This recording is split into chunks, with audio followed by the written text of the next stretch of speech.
E aí pessoal, beleza? Estamos aí nossa aula 1.12. Estamos aí na aula que hoje vamos ver a classificação química dos minerais, né? Uma introdução do que seria a classificação química dos minerais. Não vamos ver muito detalhadamente também, até porque o conteúdo mesmo importante viria depois. Mas agora você deve estar se perguntando: professor, mas o ano letivo já está acabando, né? Como assim teremos mais aulas? Ah, em função aí de todas as provas e coisa lá que a gente tem que fazer, não consegui passar todo o material que eu gostaria. Ainda assim, vou continuar gravando esses materiais aí para utilizar posteriormente, ou pelo menos para ficar registrado qual é o conteúdo completo do primeiro ano, né? Então, vamos seguir aí com a pedologia, a gente tem aí mais alguns conteúdos a serem vistos, mas vamos um passo de cada vez. Então, de matéria, para fazer o resumo lá, para vocês mandar, essa aqui seria a última, tá? Mas com o tempo eu vou liberando mais aulas para vocês assistirem, e conhecimento não é demais, né? E vocês podem assistir, não precisa fazer resumo. Mas então segue a vida de isolamento. Então bora para classificação química dos minerais, sem mais delongas. Bora! Então vamos classificar aí quimicamente nossos minerais, né? A primeira classificação seria os elementos nativos. Tá? Quem são esses elementos nativos? Que ocorrem naturalmente na natureza? Não. Basicamente todos vão ocorrer naturalmente na natureza, com exceção dos sintéticos. Mas então, os minerais nativos são aqueles que não possuem forma combinada. Como assim, professor? Não é uma interação de elementos formando mineral, é só um elemento. Por exemplo, o ouro. O ouro é só o elemento ouro. Ouro, ouro, ouro, ouro, formando ouro. O diamante é só carbono. O enxofre é só enxofre. Beleza? Então esses são elementos nativos que não possuem combinações de diferentes elementos. Então, um mineral que possui apenas um elemento químico, ele vai ser classificado quimicamente como um elemento nativo. Show? Aí a gente entra numa classificação aí, num grupo que a gente comentou muito, que são os óxidos, né? O que seria, então, o tempo todo eu falando de óxidos, óxidos, óxidos. Quem são os óxidos? É um grupo de elementos, é um grupo de minerais, né? Esses minerais contêm um ou mais elementos metálicos ligados ao oxigênio. Por isso que é um óxido. Então, como exemplo, que a gente fala muito, a hematita, Fe2O3. A guetita, FeOH. Tá? E a magnetita, a Fe3O4, outro exemplo de mineral do grupo dos óxidos. Tá? Aí a gente tem um outro grupo muito importante para os minerais, principalmente em solos de clima tropical, que é o nosso caso, que são os hidróxidos. Por quê? Porque os hidróxidos é o grupo da gibsita. Então, o que esse mineral tem de especial para ser considerado um hidróxido? Ele tem que ter elementos metálicos ligados à hidroxila, ao OH. Então, o principal exemplo é essa gibsita, AlOH3. E essa gibsita ela é muito importante porque para frente a gente vai estudar a cadeia de intemperismo. Então, como que o mineral vai se intemperizando, a própria argila vai se intemperizando. Digamos que um dos níveis mais baixos que a gente vai encontrar é a gibsita. Depois da gente ter perdido muita coisa nessa argila, o que sobra é a gibsita.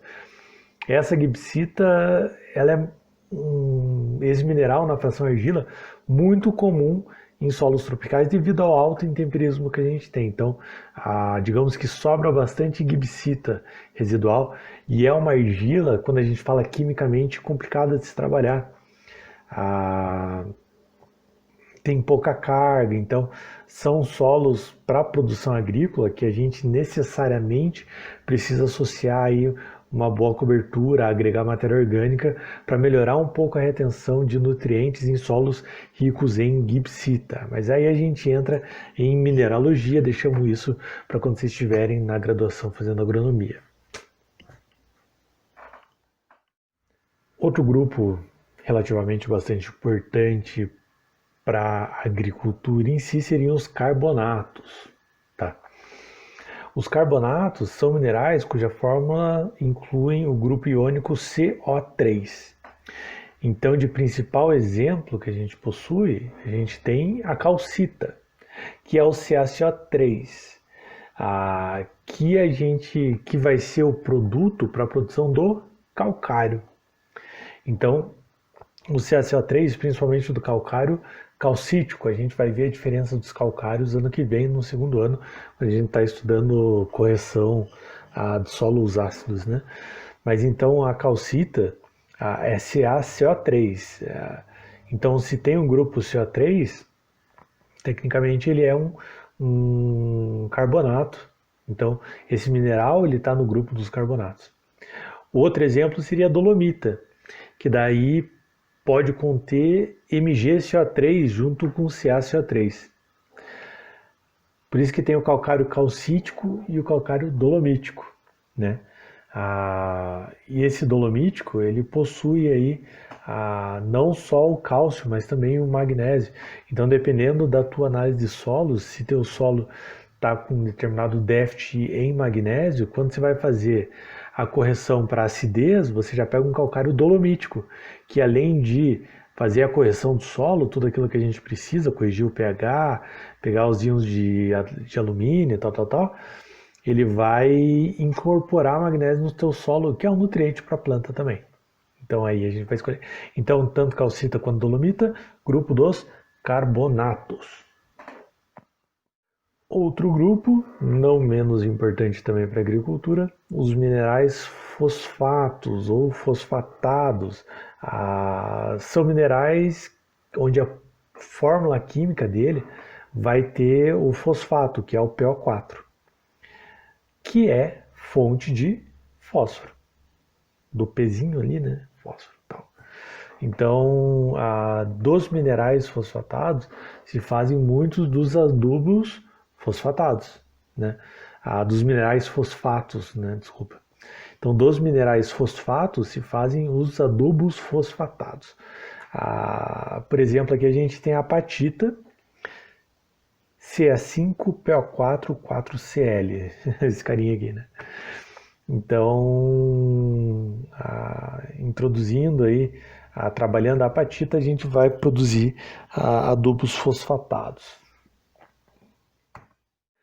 Temos aí também os sulfetos, a gente já sabe mais ou menos o que vai ter, né?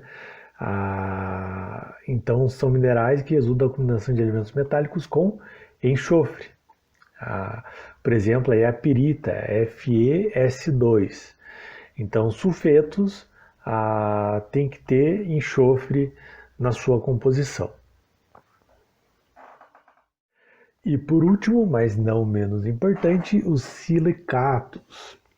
Então, quem são os silicatos? Vamos falar muito de silicatos argilominerais. São minerais cuja composição química inclui obrigatoriamente silício e oxigênio. Então, tem silício e oxigênio, é um mineral, é um silicato, né? Ele vai estar em combinação com diversos outros elementos químicos. E o importante dele, para a gente saber, quando a gente estava estudando rochas ígneas e tal, bom, essa classe contém cerca de 95% dos minerais formadores das rochas da crosta terrestre como um todo. Então, existem muitos minerais silicatos na crosta terrestre, beleza? Isso aí só para a gente ter uma ideia de grandeza. É um grupo extremamente importante, tanto que é nele que a gente vai vou explicar um pouquinho mais para preparar as próximas aulas aí, tá bom? Então, quando eu estava falando aí dos minerais silicatados, eu comentei sobre os minerais argilosos ou os argilominerais. É uma forma genérica, porque a gente sabe que argila é uma fração, né? É um tamanho de mineral. Mas por que principalmente os silicatos a gente chama de minerais silicatados, né? De minerais silicatados não, de argilominerais. Bom, argilominerais a gente vai considerar não só os silicatados, mas são os minerais secundários silicatados e os minerais secundários oxídicos ou hidróxidos. Então, quando a gente falou dos hidróxidos, dos óxidos e dos silicatos, os minerais secundários a partir desses minerais, a gente começa a considerar eles como os argilominerais. Mas o que é um mineral secundário? Bom, a gente tem o mineral primário, que é o que vem da rocha. Beleza? Um mineral secundário é a partir do momento que esse mineral primário sofreu seu primeiro intemperismo. Então ele perdeu algum elemento, né? O intemperismo começou a ocorrer ali, ele perdeu um elemento, ele passa a ser um mineral secundário. E esse mineral secundário, a gente já começa a considerar ele como um argilomineral, desde que ele esteja na fração argila, né? Entendido isso? Então, muitas vezes a gente ouve falar, né, dos argilominerais e tal. Então, quem são os argilos minerais? Minerais silicatados, oxídicos, hidróxidos, que já passaram por um processo de intemperismo. Foi claro? Mais ou menos? É um conceito, não precisa se preocupar muito com isso, mas quando a gente ouve, vocês têm que estar ligados já. E agora a gente vai começar a ver um carinha que é a base aí da crosta terrestre, a gente pode falar, né? Então, quando a gente fala dos minerais silicatados, dos silicatos, a gente vai ter obrigatoriamente silício e oxigênio. Mas ele não se forma, esse silício não se liga ao oxigênio de forma amorfa, ou seja, de qualquer jeito, né? Vai ter um arranjo geométrico entre esse silício e esse oxigênio, em uma configuração que a gente chama de tetraédrica. E a composição química, então, é SiO4 4-. Vamos lá, por que isso? Então esse aqui, para começar, é o carinha, né? Esse é o nosso tetraedro de silício. E a composição dele é SiO4 4-.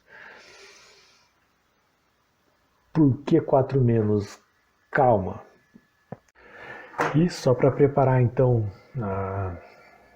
as ideias aí, né, para a próxima aula que a gente vai entrar daí na classificação dos silicatos, que é um inosilicato, né, silicato.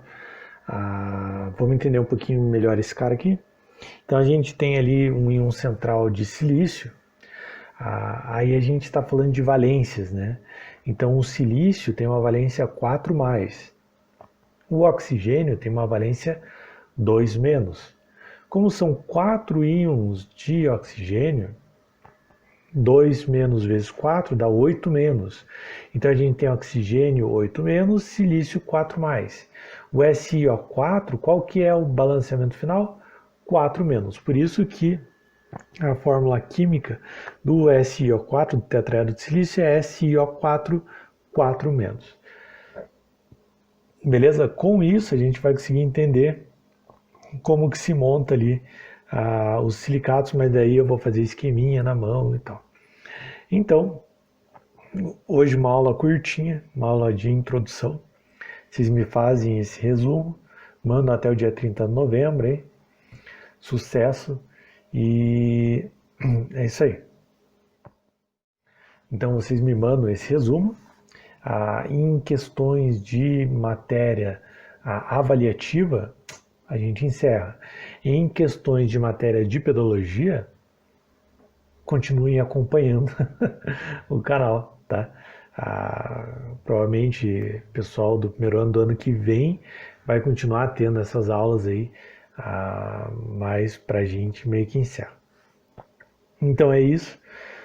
Vocês já sabem como funciona. Se tiver alguma dúvida, manda um zap. Mensagem no Classroom é mais difícil, mas pelo menos no zap 24 horas aí não recebo, não respondo na hora, mas respondo assim que puder.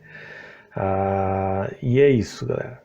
Aí talvez na próxima semana, na outra, a gente continua vendo aí as questões dos minerais silicatados e os tipos de minerais silicatados. Show? É isso aí, até a próxima. Aula 1.13 te espera. Não desista. Copia. Falou, galera.